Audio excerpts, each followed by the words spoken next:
L'anxiété, souvent perçue comme une simple perturbation mentale, est en réalité un signal de détresse physiologique, une rupture de rythme interne que notre corps nous envoie.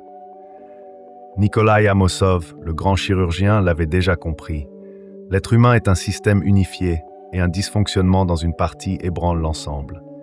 Cette anxiété possède une intuition sinistre. Elle ne se manifeste pas lorsque vous êtes prêt à la combattre, mais précisément dans les moments d'épuisement, quand le sommeil est insuffisant et que les forces s'amenuisent. C'est à cet instant que le cerveau, dans sa vulnérabilité, vous présente le scénario le plus sombre possible. Plus vous tentez désespérément de le convaincre du contraire, plus il s'accroche avec fureur à sa propre version des faits. L'anxiété n'est pas qu'une simple émotion. Elle est un signal d'alarme émis par un système qui a perdu son rythme interne et son contrôle. Aujourd'hui, je vais vous montrer comment reprendre les rênes de votre propre cerveau. Il ne s'agit pas de créer une illusion, mais de faire ce qu'Amosov décrivait. Lui rendre les conditions de travail appropriées, modifier les paramètres initiaux, lui fournir de nouvelles données. Car le cerveau ne réagit pas à la réalité objective, mais à ce que nous lui permettons de ressentir. Dès que vous saisirez cette vérité profonde, l'anxiété cessera d'être la maîtresse de votre vie. Vous découvrirez comment des principes physiques fondamentaux peuvent apaiser la vague d'inquiétude, comment accorder notre diapason intérieur, pourquoi le corps calme le psychisme plus rapidement que n'importe quelle conviction, et comment intégrer cela dans votre pratique quotidienne. Vous comprendrez comment le corps engendre l'anxiété et comment il peut également l'éteindre. L'anxiété semble éphémère, logée dans le monde de nos pensées, nourrie d'images et de fantasmes. Pourtant, la vérité est que l'anxiété est avant tout une manifestation physiologique. C'est le corps qui la déclenche, et le cerveau ne fait qu'exprimer ce qui se passe en son sein. Amosov affirmait que la psyché est le prolongement de la biologie. La profondeur de ces mots reste souvent insaisissable pour beaucoup. Nous avons l'habitude de croire qu'une émotion naît d'abord, suivie d'une réaction corporelle. Or, c'est l'inverse qui se produit avec une précision étonnante.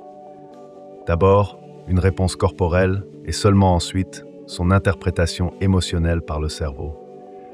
Observez-vous au moment d'une crise de panique, surtout après 50 ans, lorsque les systèmes cardiovasculaires et nerveux peuvent être plus sensibles aux signaux de stress. Le cœur bat la chamade, le souffle devient rapide et superficiel, les épaules remontent, l'abdomen se raidit, le cou se contracte. Ce ne sont pas des pensées abstraites, mais une pure mécanique, un automatisme, une cascade de réactions physiologiques involontaires. C'est le système de survie le plus ancien, celui qui s'active avant même que nous n'ayons le temps de prendre conscience de quoi que ce soit. Et chaque fois que le corps adopte une posture de danger, par exemple une contraction prolongée des muscles du dos et du cou, ou une respiration bloquée qui réduit l'apport en oxygène aux tissus et au cerveau, le cerveau reçoit un signal clair, quelque chose nous menace. Même si cette menace n'est pas un prédateur réel, mais seulement des fragments de souvenirs désagréables, des attentes anxiogènes ou l'ombre d'un futur incertain. C'est là que réside le paradoxe principal.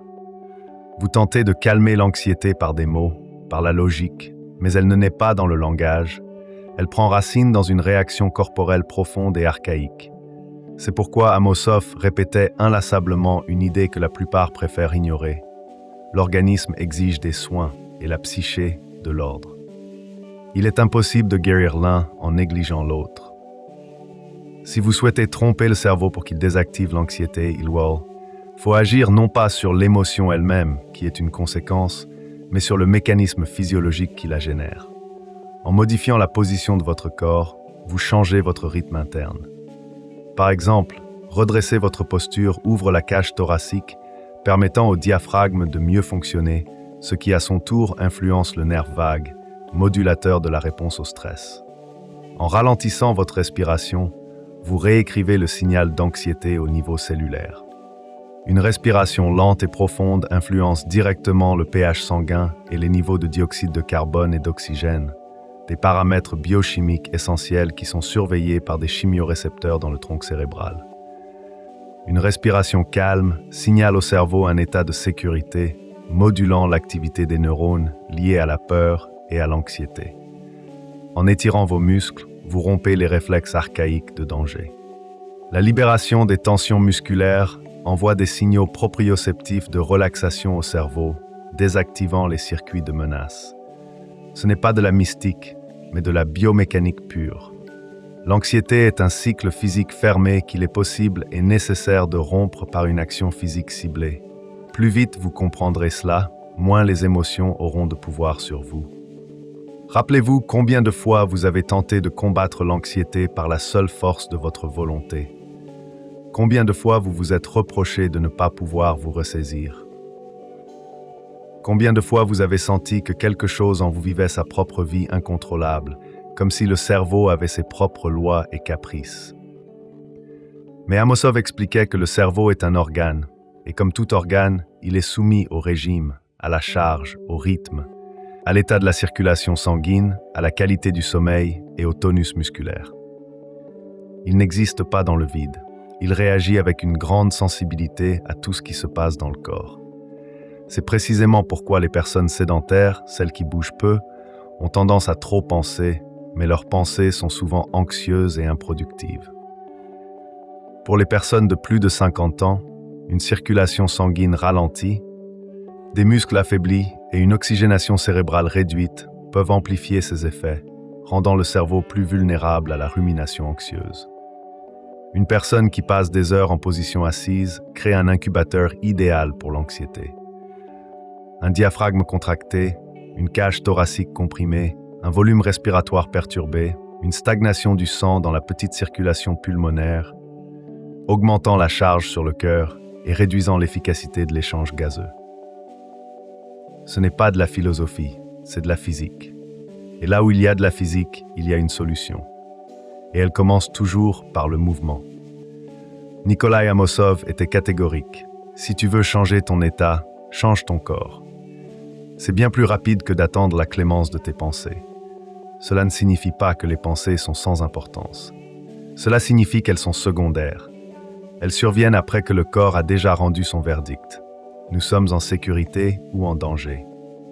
Si vous voulez désactiver l'anxiété, vous devez apprendre à capter les premiers instants de la réaction physique. Des changements à peine perceptibles, une tension dans le cou, une sensation de froid dans les paumes, un rythme respiratoire perturbé. À ce moment précis, vous pouvez intervenir. Vous pouvez donner un nouveau signal à votre corps. Vous pouvez faire passer l'organisme d'un mode de menace à un mode de contrôle. C'est l'instant même où vous trompez le cerveau en lui fournissant de nouvelles données qui réfutent ses impulsions paniques. C'est ainsi que commence le chemin vers une psyché maîtrisée, non pas avec des pensées, mais avec le corps. Non pas avec l'analyse, mais avec la posture, la respiration et le rythme. Et plus tôt vous adopterez ce principe d'Amosov, plus vite vous sentirez que l'anxiété n'est pas un ennemi, c'est une corde que l'on peut accorder. Nous allons maintenant aborder un mécanisme spécifique, comment la respiration peut reprogrammer le fonctionnement du cerveau. La respiration est une clé universelle, un moyen de gérer l'anxiété par le rythme. Lorsque Nikolai Amosov disait que l'homme devait être capable de maîtriser son état, il commençait toujours par le plus fondamental, la respiration. Non pas par ésotérisme ou métaphore poétique, mais parce que la respiration est le seul processus de notre corps qui est à la fois automatique et contrôlable. Pensez-y, vous pouvez consciemment influencer ce qui est directement lié au centre de l'anxiété dans votre cerveau, notamment l'amygdale et le locus coeruleus. C'est presque un code de triche, intégré en nous par la nature elle-même. Pourtant, la plupart d'entre nous respirons mal. Nous respirons par la poitrine, de manière superficielle, saccadée. Une telle respiration n'apaise pas l'anxiété, elle l'attise. Lorsque vous respirez de manière peu profonde, votre cerveau reçoit un signal de danger. Nous sommes en zone de risque. Préparez le corps à la défense. C'est pourquoi, dans les moments d'agitation, la poitrine semble serrée comme dans un étau, l'air ne descend pas profondément et une sensation de légèreté apparaît dans la tête. Ce n'est pas une émotion. C'est de la pure biologie. La sensation d'oppression thoracique est due à la contraction des muscles accessoires de la respiration, tandis que la légèreté dans la tête peut être un signe d'hyperventilation, réduisant le flux sanguin cérébral et provoquant des vertiges. Amosov écrivait « L'organisme fonctionne de manière économique. À chaque émotion correspond une dépense d'énergie, à chaque réaction, un système. Et si la respiration se dérègle, tout se dérègle. Lorsque vous passez à une respiration profonde, lente et rythmique, vous accomplissez ce qu'aucun anxiolytique ne peut faire. Vous reconfigurez votre système nerveux autonome. Vous le faites basculer du mode sympathique combat ou fuite au mode parasympathique repos et récupération. Vous désactivez l'anxiété non pas par des pensées, mais par le rythme physiologique direct de votre corps. Ce changement de mode est crucial, en particulier pour les personnes de plus de 50 ans, où l'équilibre du système nerveux autonome tend à être plus fragile et où la capacité de récupération peut être ralentie. Comprenez l'essentiel. La respiration est le langage par lequel le corps communique avec le cerveau. Et vous pouvez maîtriser ce langage à tout moment. Imaginez, vous êtes assis, sentant une vague d'inquiétude monter. Dans une situation habituelle, vous commenceriez à analyser, à chercher des causes, à ressasser des scénarios, mais c'est un chemin qui ne mène qu'à vous enfoncer davantage dans le bourbier de l'anxiété. Amosov aurait dit « change le système ». C'est exactement cela. Non pas ignorer l'anxiété, ni la réprimer, mais la reconfigurer. 3 cycles respiratoires lents en mettant l'accent sur une expiration longue et prolongée, et le cerveau reçoit le signal « la menace est passée ». Pourquoi une expiration longue est-elle si importante? Parce qu'elle active le nerf vague, le principal conducteur de calme dans notre organisme. Le nerf vague est une composante majeure du système nerveux parasympathique, responsable des fonctions de repos et digestion. Une expiration prolongée stimule les récepteurs pulmonaires qui envoient des signaux au nerf vague, augmentant son tonus. Un tonus vagal élevé est directement corrélé à une meilleure régulation émotionnelle, une réduction de la fréquence cardiaque et une diminution de l'activité du système nerveux sympathique. Votre corps communique ainsi au cerveau « Tout va bien, nous contrôlons la situation, nous pouvons nous détendre ». Ce n'est pas de la magie, c'est de la neurophysiologie pure et simple. Et plus vous appliquerez ce mécanisme, plus votre corps développera l'habitude d'activer automatiquement le calme, renforçant les circuits neuronaux de la sérénité. Mais il y a un autre détail dont on parle rarement. L'anxiété est toujours amplifiée lorsque le diaphragme est contracté. Un diaphragme spasmé est comme une pédale d'embrayage enfoncée. Le corps tente de fonctionner, mais ne peut pas effectuer un cycle respiratoire complet et efficace. Et que fait le cerveau? Il intensifie l'anxiété pour que vous finissiez par prêter attention aux problèmes. C'est pourquoi les personnes qui passent leur journée en position assise souffrent tant d'une tension interne inexplicable. Le diaphragme est bloqué, la respiration est limitée et le signal d'anxiété est activé en permanence. Cette tension chronique du diaphragme peut également affecter la mobilité viscérale et la circulation lymphatique, ajoutant un stress physiologique silencieux. Amosov répétait « Le mouvement, c'est la vie pour tous les organes. » Et le diaphragme ne fait pas exception. Tout étirement léger, quelques inspirations profondes en position debout, l'ouverture de la cage thoracique, et vous ouvrez littéralement des écluses qui étaient verrouillées par des années de mauvaises habitudes posturales et de stress accumulé. Ces actions permettent au diaphragme de retrouver sa pleine amplitude, améliorent l'oxygénation et envoient des signaux de sécurité au cerveau. Mais le plus important, ce n'est pas la connaissance de la technique, c'est la discipline de son application. Vous pouvez tout savoir sur la respiration, mais si vous ne l'utilisez pas au moment même où l'anxiété commence à pointer le bout de son nez, le cerveau continuera de recevoir les anciens signaux de détresse. C'est pourquoi Amosov insistait avec tant de rigueur sur l'autodiscipline. Le système ne fonctionne que si tu agis, autrement rien ne fonctionne. Faites de la respiration votre outil conscient et non un processus aléatoire. Sentez-vous l'anxiété monter? Ralentissez votre rythme. Sentez-vous votre cerveau s'emballer? Expirez plus longuement. Ressentez-vous une contraction interne? Donnez un nouveau rythme à votre corps. C'est votre manière de dire à votre organisme « Stop, nous changeons de scénario ». Et lorsque vous ressentirez réellement comment la respiration est capable d'éteindre l'anxiété, vous comprendrez que ce n'est pas un combat, mais un réglage. Non pas un cri qui étouffe la peur, mais une gestion des modes de votre biosystème. Et à ce moment précis, vous faites ce qu'Amosov appelait un véritable travail sur soi. Vous prenez la responsabilité de votre propre état.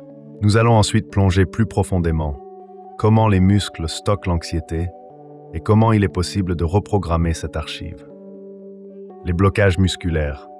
Où se cache l'anxiété et comment l'en extraire. Si vous avez déjà eu l'impression que l'anxiété surgissait de nulle part, sachez qu'elle n'apparaît pas soudainement. Elle s'accumule dans les muscles pendant des années, couche après couche. Et lorsque la pression interne devient insupportable, le cerveau ne fait qu'exprimer ce que le corps tentait de dire depuis longtemps à travers des tensions, des spasmes et une fatigue chronique. Nikolai Amosov prévenait. La principale erreur est de traiter les conséquences sans s'attaquer aux causes. Et les blocages musculaires sont l'une de ces causes fondamentales dont la plupart des gens n'ont même pas conscience. Comprenez une chose simple. Les muscles ne sont pas seulement un mécanisme de mouvement. Ils sont l'archive de nos tensions, le réceptacle des émotions non vécues, l'histoire des réactions que nous n'avons pas achevées. Lorsque vous avez subi un stress sans avoir la possibilité de récupérer, les muscles ont encaissé le choc, se contractant pour une action qui n'est jamais venue.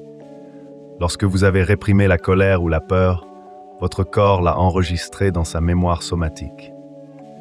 Lorsque vous êtes resté longtemps sans bouger, le système s'est simplement figé dans une posture défensive. Imaginez maintenant ce qui se passe lorsque de tels blocages résident dans le corps pendant des années, notamment chez les personnes de plus de 50 ans où la souplesse naturelle diminue. C'est un signal de danger chronique, ininterrompu, envoyé constamment au cerveau par les propriocepteurs musculaires. Le cerveau interprète ce signal interne comme n'importe quel stress externe. Vous pouvez mener une vie extérieurement idéale, mais votre corps sera dans un état de menace interne permanente. C'est pourquoi Amosov disait « La maladie commence là où l'homme cesse de bouger ». Et l'anxiété est aussi une maladie de la stagnation, mais au niveau du système nerveux, alimenté par cette immobilisation physique. L'un des déclencheurs les plus puissants de l'anxiété est la tension dans la région du cou et des épaules. Pourquoi ? Parce que ces zones sont directement liées au centrage du corps et à la respiration. Les muscles trapèzes, les scalènes et le sternocléidomastoïdien, lorsqu'ils sont tendus, non seulement créent une posture de défense, mais limitent aussi l'expansion de la cage thoracique. S'ils sont contractés, la respiration devient automatiquement superficielle, principalement thoracique, et le diaphragme ne peut pas fonctionner pleinement. Et si la respiration est superficielle, le cerveau reçoit un signal d'alarme, car l'échange gazeux est compromis et les niveaux de CO2 peuvent augmenter, signalant un état de stress. C'est pourquoi vous pouvez vous réveiller un jour parfaitement calme, mais déjà avec une sensation de malaise interne. Ce n'est pas une émotion spontanée, c'est une mémoire musculaire qui envoie des signaux de détresse. Nous abordons ici le principe fondamental. Pour calmer le cerveau, il faut dégeler le corps. Pas immédiatement, pas en une seule fois, mais progressivement. Des mouvements doux et conscients, des étirements ciblés, un travail sur la posture, tout cela n'est pas une question d'esthétique, mais de physiologie du calme. Imaginez que vous étirez délicatement les muscles trapéziens et pectoraux pendant quelques minutes. En moins de 40 secondes, le cerveau reçoit un ensemble de signaux complètement différents. Le système comprend. Nous ne sommes plus en posture de menace. Les récepteurs de tension musculaire envoient des messages de relâchement, apaisant l'amygdale et les centres de la peur. Et si vous pratiquez cela régulièrement, le corps revient progressivement d'un état de blocage à un état de disponibilité et de résilience. Mais il existe une zone encore plus profonde, le bassin et l'abdomen. Beaucoup de gens vivent avec un spasme chronique du diaphragme et des muscles du plancher pelvien. Cela crée une pression interne constante qui est interprétée par le cerveau comme un danger, même s'il n'y en a pas d'extérieur. C'est cette anxiété silencieuse, à peine perceptible mais épuisante, qui se manifeste comme un sentiment diffus que quelque chose ne va pas. Ce sont précisément ces états qu'Amosov appelait des effondrements énergétiques.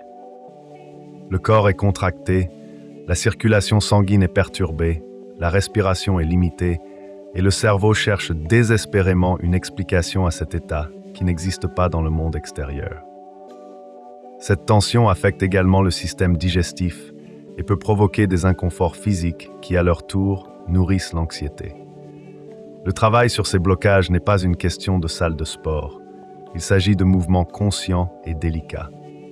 Quelques inclinaisons du bassin, des pas sur place, des rotations du torse, une lente ouverture du corps, et vous désactivez une source d'anxiété dont vous ne soupçonniez même pas l'existence. Le corps retrouve littéralement son droit à un fonctionnement normal. Amosov parlait avec fermeté mais honnêteté. L'organisme exige du travail. Celui qui ne travaille pas sur lui-même tombe malade. Et oui, l'anxiété est aussi une maladie de l'inaction. Une maladie du mode de vie sédentaire, une maladie des réactions accumulées qui n'ont jamais été libérées. Ici, il est crucial d'acquérir une habitude qui change tout. Lorsque vous sentez une crise d'anxiété monter, bougez.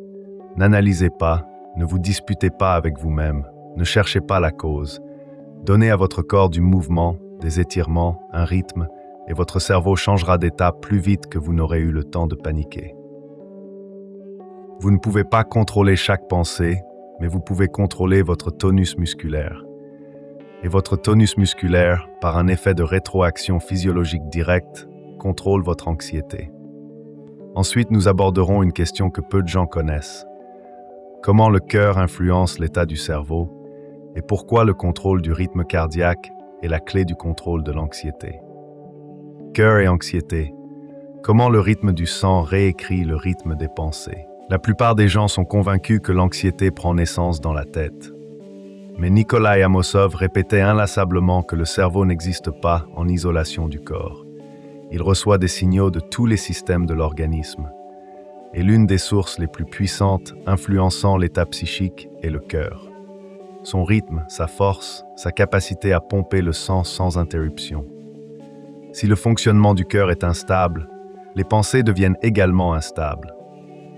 Amosov écrivait « Une mauvaise circulation sanguine détériore le fonctionnement du cerveau et un mauvais fonctionnement du cerveau engendre de mauvaises décisions. » C'est un cercle vicieux dans lequel l'anxiété n'est plus une émotion, mais la conséquence d'un déséquilibre physique profond. Pour les personnes de plus de 50 ans, où la santé cardiovasculaire est un enjeu majeur, cette interdépendance est d'autant plus critique. Lorsque le rythme cardiaque s'accélère à cause du stress, le cerveau reçoit un signal d'alarme. Cette accélération est due à l'activation du système nerveux sympathique et à la libération d'hormones de stress comme l'adrénaline. Lorsque vous êtes anxieux, la respiration se dérègle, devenant rapide et superficielle, et le rythme cardiaque s'adapte à ce chaos respiratoire. À un certain moment, il devient impossible de comprendre ce qui a été la cause et ce qui a été la conséquence, tant le cycle est imbriqué. Mais ce cycle a aussi son revers. Si vous modifiez le rythme du corps, vous modifiez également le rythme des pensées. C'est précisément pourquoi de simples actions physiques sont capables d'éteindre l'anxiété plus efficacement que de nombreuses techniques psychologiques. Le cerveau réagit au corps plus rapidement que le corps ne réagit au cerveau. Observez ce qui se passe dans l'organisme lors des moments d'agitation. Le cœur commence à battre plus vite, préparant les muscles à la fuite ou au combat. Le pouls augmente, la respiration s'accélère, les vaisseaux sanguins se contractent par vasoconstriction. C'est un mode automatique qu'il est impossible d'arrêter par la seule force de la volonté, mais que l'on peut interrompre par une rétroaction biologique consciente. Amosov soulignait toujours « Il faut calmer non seulement le système nerveux, mais aussi le cœur. » Or, le cœur s'apaise par le travail, mais pas par une charge stressante, mais par un mouvement rythmique et mesuré. Une marche légère, des inclinaisons douces, quelques minutes de rotation lente des bras. Ce n'est pas du sport de compétition, c'est un calibrage du système. Pourquoi ça fonctionne-t-il? Parce que le mouvement crée un rythme uniforme, prévisible et cyclique. Et le cœur adore la prévisibilité. Lorsque vous bougez en douceur, le cœur cesse de réagir aux signaux chaotiques de l'anxiété et commence à se synchroniser avec le corps. Le pouls diminue, les vaisseaux sanguins se détendent par vasodilatation, améliorant la circulation, et le cerveau reçoit un nouveau signal clair, il n'y a aucun danger. Ce processus est particulièrement bénéfique pour les personnes âgées, car il améliore la variabilité de la fréquence cardiaque, un indicateur clé de la santé cardiovasculaire et de la capacité d'adaptation au stress. Et c'est là que se produit le plus intéressant. Lorsque le cœur s'apaise et que son rythme devient plus régulier, le cortex cérébral active les zones responsables de la pensée rationnelle et du contrôle exécutif. L'activité de l'amygdale, le centre de la peur, diminue, tandis que celle du cortex préfrontal, responsable du raisonnement et de la prise de décision, augmente. Vous reprenez littéralement les commandes. C'est pourquoi Amosov disait, dans sa manière rude mais honnête, « Vous voulez la tranquillité, créez les conditions pour un corps tranquille. » Mais il y a un autre danger. Les personnes qui vivent pendant des années dans un état de faible activité physique perdent la connexion entre le rythme du cœur et l'état psychique. Leur pouls peut s'envoler même face à une agitation insignifiante. Elles pensent avoir un caractère faible ou un système nerveux instable. Mais Amosov expliquait « Ce n'est qu'une perte de tonus. » Un cœur qui n'a pas été entraîné depuis longtemps réagit au stress de manière trop excessive. Et le cerveau copie docilement sa réaction de panique. Pour les personnes de plus de 50 ans, cette perte de tonus cardiovasculaire est une réalité courante qui rend le corps moins résilient face au stress. Vous devez comprendre, si vous voulez réduire votre niveau d'anxiété, il faut entraîner non seulement votre force de volonté, mais aussi votre système cardiovasculaire.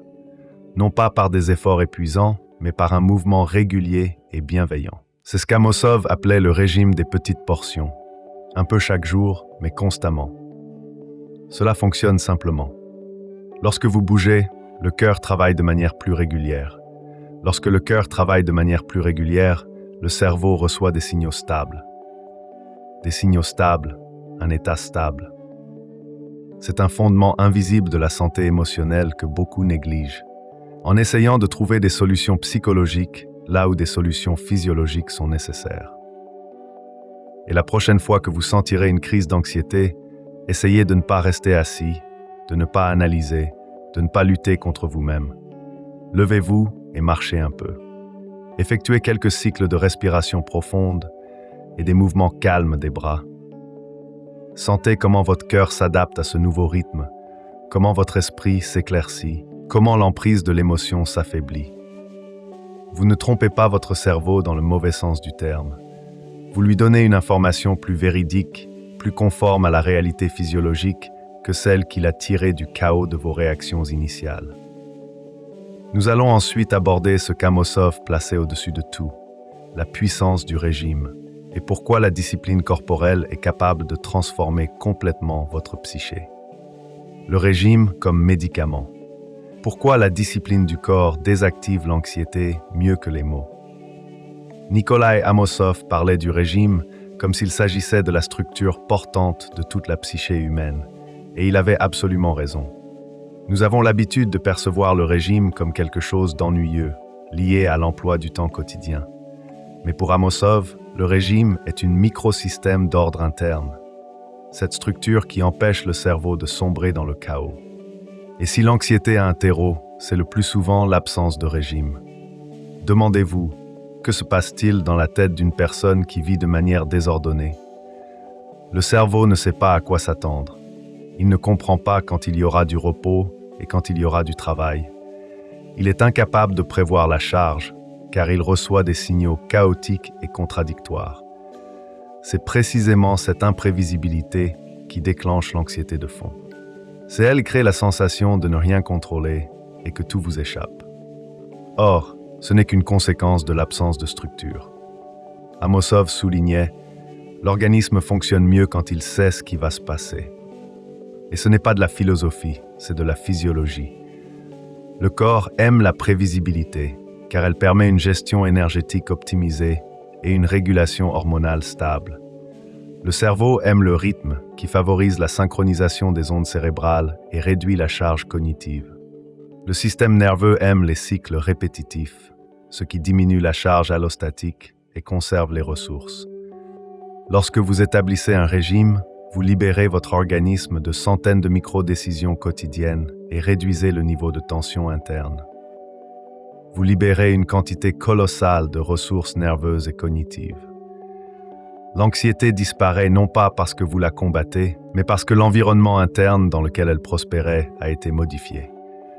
Rappelez-vous vos sensations les jours où tous les plans sont perturbés et où les tâches s'accumulent de manière chaotique. Le cerveau se contracte, le corps entre en mode de défense, activant la réponse au stress. Mais il suffit d'établir une séquence simple, lever, mouvement, travail, repos, sommeil, pour que le système commence à fonctionner différemment. Pas parfaitement, mais de manière plus stable, et c'est déjà la moitié de la victoire. C'est là que réside le secret d'Amosov.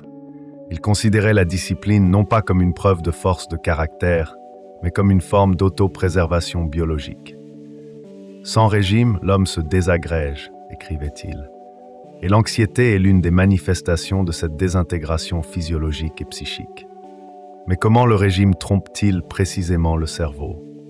Très simplement. Il crée des voies neuronales stables que le cerveau perçoit comme une sécurité.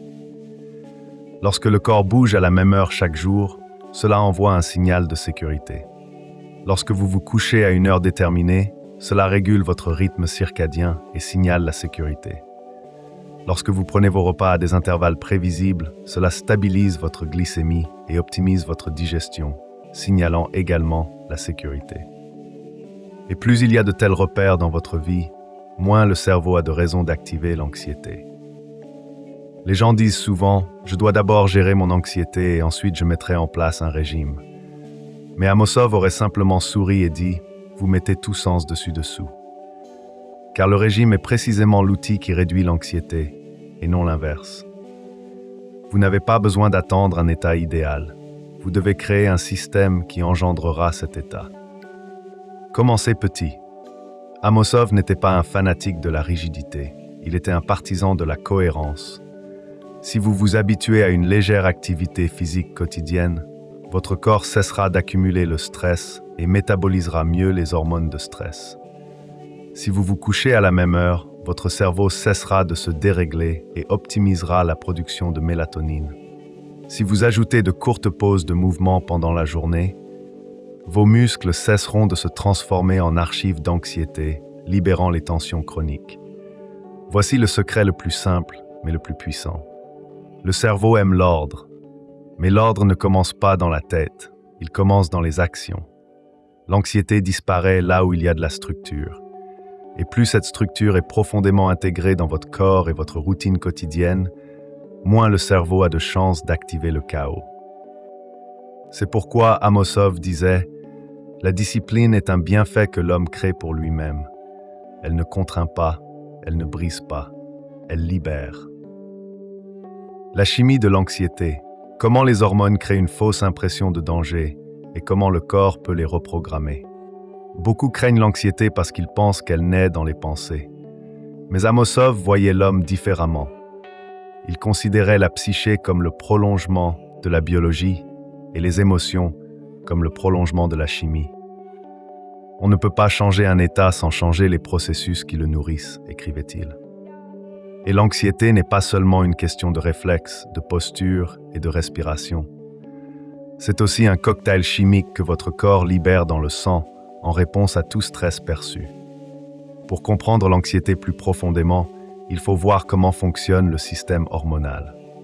Lorsque vous ressentez de l'inquiétude, le cortisol et l'adrénaline sont libérés dans le sang.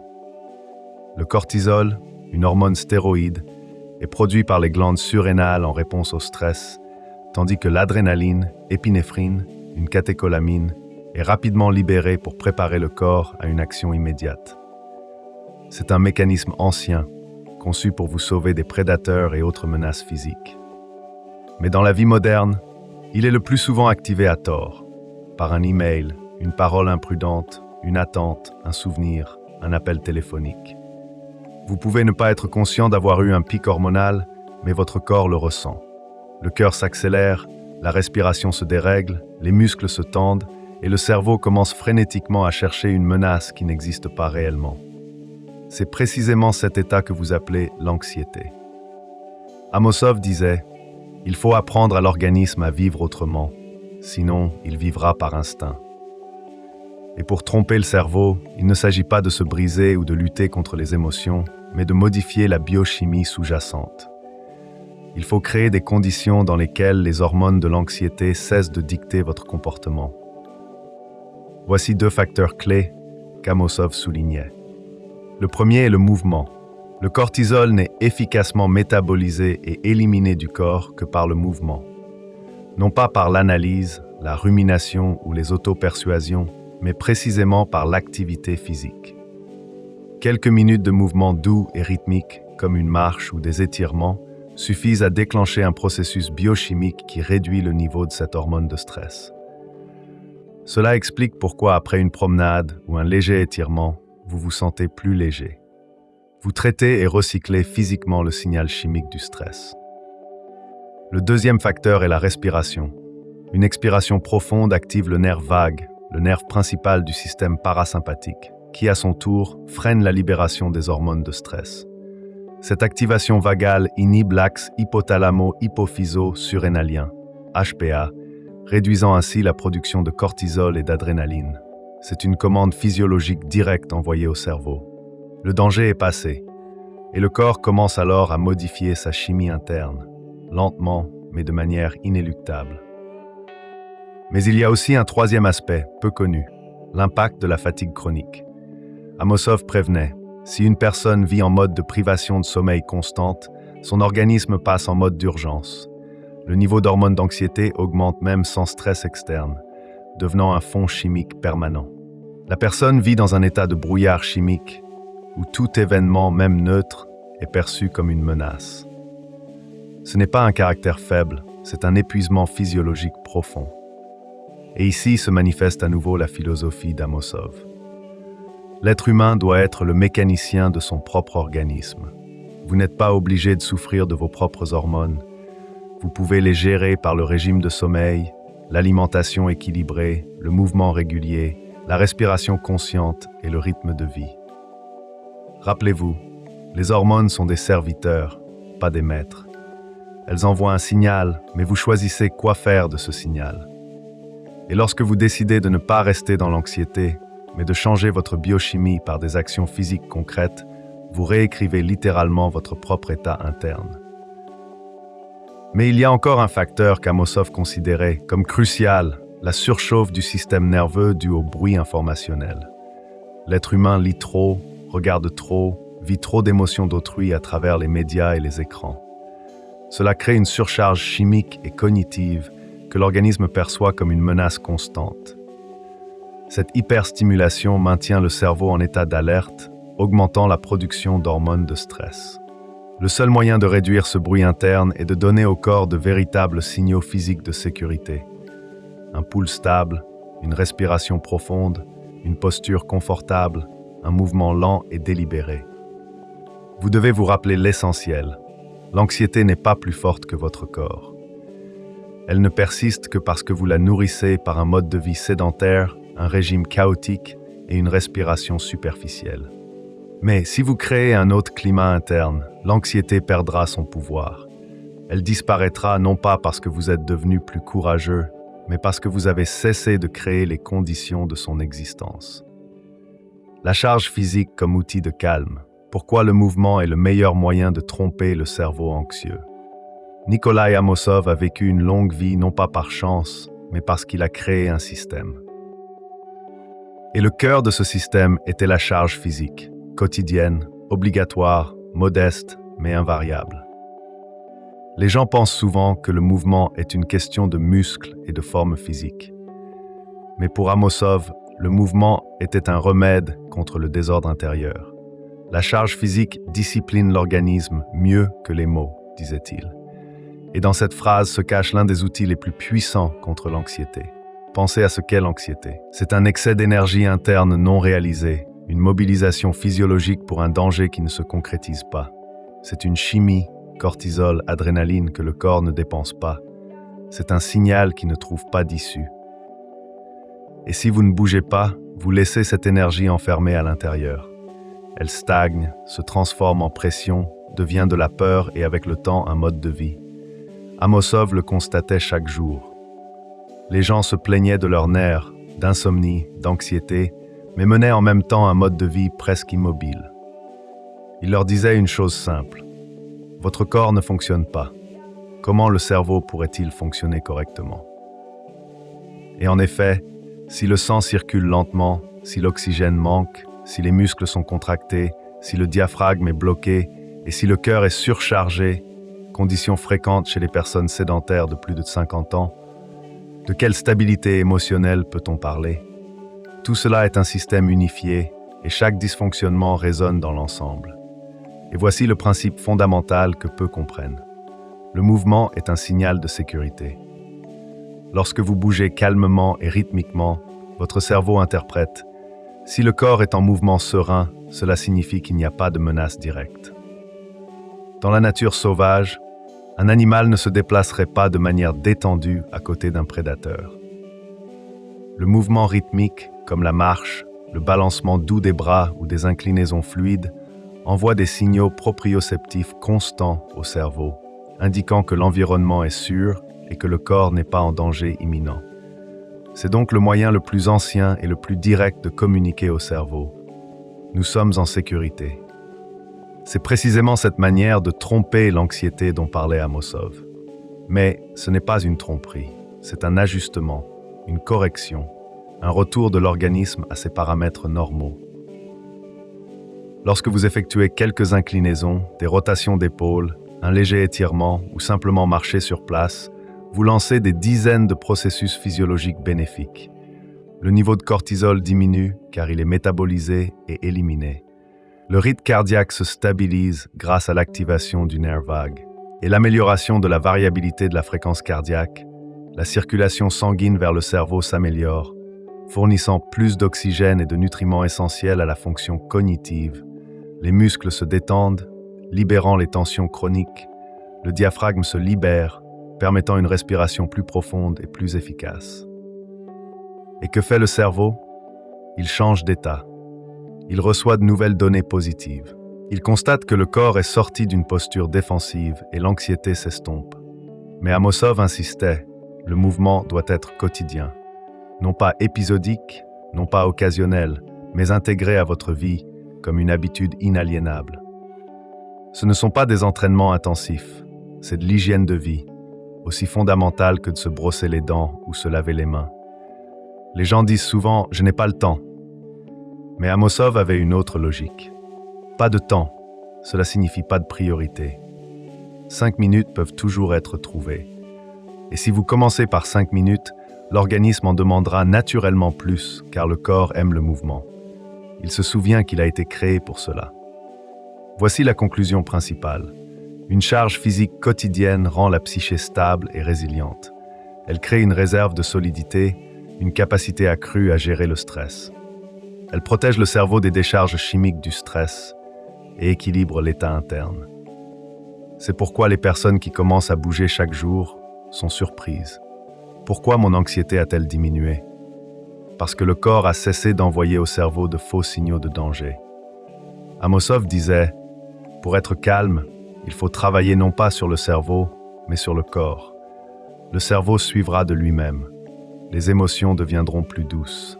L'anxiété s'estompera, car vous cesserez de créer les conditions de sa naissance. Lorsque vous considérez l'anxiété comme un ennemi, vous perdez d'avance. Mais lorsque vous la voyez comme un signal du corps, un dérèglement du rythme interne, une fatigue du système, tout devient plus simple et plus gérable. Nikolai Amosov a répété toute sa vie une pensée simple et honnête. Ce qui sauve l'homme, ce n'est pas la foi en un miracle, mais le travail sur soi. Et lorsque vous commencez à travailler sur votre corps, avec douceur, régularité et cohérence, votre psyché suit inévitablement. La respiration cesse de se bloquer, le cœur bat plus calmement, les muscles deviennent plus libres, la chimie interne s'adoucit. Et alors, l'anxiété cesse d'être une force dominante et devient simplement une réaction que vous savez gérer. non pas par la lutte, ni par la suppression, mais par des actions concrètes qui ramènent l'organisme à ses réglages corrects et optimaux. Vous pouvez changer votre cerveau par le corps. Vous pouvez tromper l'anxiété en lui fournissant de nouvelles données physiologiques. Vous pouvez créer un ordre interne qui deviendra votre protection dans toute situation. C'est cela la véritable discipline. Non pas la rigidité, mais le soin. Non pas la violence, mais le réglage. Si vous sentez que de telles connaissances vous sont utiles, sur la santé, sur la psyché, sur le fonctionnement du corps, sur la sagesse d'Amosov et d'autres grands penseurs, abonnez-vous à la chaîne Sage Pensée sur l'essentiel. Ici, nous apprenons ce qui change réellement la vie.